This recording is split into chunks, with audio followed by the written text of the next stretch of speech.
Hi అండి. 2 days special chicken కూర. ఇది మావయ్య వాళ్ళు ఊర్లోంచి పంపించారండి. నాటుకోడి. ఇది ఎక్కువ కుక్కర్లో పెట్టుకొని వండుకుంటేనే బాగుంటుందండి. ఈసారి ట్రై చేస్తున్నా.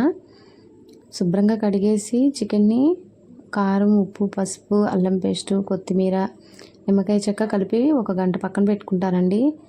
బాగా ముక్కకు అన్నీ పడతాయి కదా. ఉల్లిపాయ ముక్కలుగా కట్ చేసి వేయకుండా మిక్సీలో వేసుకుంటాను. ఫ్రైకైనా కూరకైనా అలా వేస్తే గుజ్జు బాగా ఉంటుంది, బాగుంటుందండి. ఫ్రైకి కూడా బాగుంటుంది.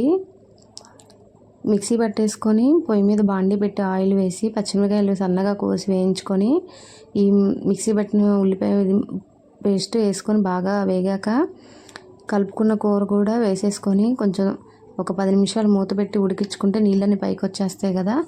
అది ఉడికాక బాగా కొంచెం లైట్గా మసాలా పొడి అన్నీ వేసి పెట్టుకుంటాను. ఇది ఊళ్ళో పెంచిన కోడండి. అప్పుడప్పుడు మామయ్య వాళ్ళు పంపిస్తూ ఉంటారు. మామయ్య వాళ్ళంటే చిన్న మామయ్య వాళ్ళండి. బాగుంటుంది. చికెన్ ఫ్రైకైనా కూరకైనా నేను బ్రాయిలర్ కోడి వీటికన్నా ఈ నాటుకోడి ఫ్రై అయినా కూర అయినా చాలా బాగుంటుంది.